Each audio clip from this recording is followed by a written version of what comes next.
Hello there, folks. Arnold versus Ronnie, an age-old debate amongst bodybuilding aficionados. Both men set a new standard in their eras. Both men were very hard workers with impeccable inner drives. Both men were genetic freaks in bodybuilding, and both were apparently willing to make sacrifices and use lots of muscle-building drugs to push their bodies as far as they could. In this video, I'll compare their physiques in and around their bodybuilding primes in a variety of ways. When I compare their physiques, Arnold's biggest advantage versus Ronnie would be a small waist from all angles. Ronnie had a massive gut from the side that is associated by many with abuse of growth hormone and insulin. Arnold also had a somewhat better chest. In addition to these things, Arnold also had a look that is much more appealing to the eye for most all people. Outside of those advantages, and I think the gut is a big one, Ronnie comes out anywhere from virtually even to far beyond on other things.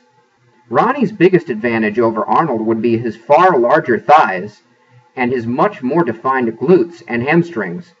At the same time, Ronnie had a decent amount more muscle in his back. The combo of these things gives Coleman a large advantage from a back view. He also has the slightly freakier arms overall, though you could say Arnold's arms had a certain aesthetic appeal that Ronnie's don't have.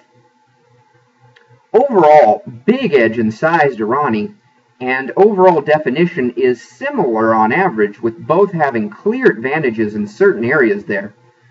I'll say symmetry and proportion is basically even, as Arnold lacks in thigh size in comparison to the rest of him, and Ronnie has the drawback of the massive gut. By today's standards, the Arnold of the mid-1970s likely wouldn't even reach the Olympia stage in the current era. Judged from the prism of today's IFBB judging, Ronnie wins very, very easily.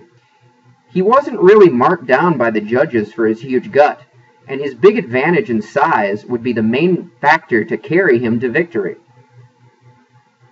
If Arnold was 20-something in the mid-1990s and got on the high-dose insulin and growth hormone combo that exploded onto the scene in that era, and he upped the dosages of his steroids and testosterone and kept it incredibly high much of the year like most all modern pro IFBB bodybuilders seem to, and if he ate a lot more calories to take advantage of the additional drugs, and I think he would have been totally willing to do this stuff if he was 20-something in the mid-90s and competing, I could picture Arnold around 30 to 60 pounds heavier than he was in the mid-1970s, with perhaps better definition at the same time.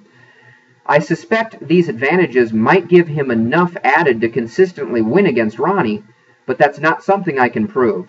It's just a hunch. As far as who was more dominant in their era, I think Arnold comes out on top here. While Ronnie won more Olympia titles with 8, keep in mind that he competed professionally for a far longer time because Arnold retired from bodybuilding so young. Had Arnold not retired in the mid-70s and had competed until he was in his 40s too, he realistically could have won 13 Olympia titles, give or take a few. When it comes to who has a body I'd rather have, I'd have to go with Arnold fairly easily, and that's largely due to the giant gut Ronnie sported from the side, which really hurt the look of his physique in my opinion. That's about all I have to say on this topic. Perhaps I shall see you folks later.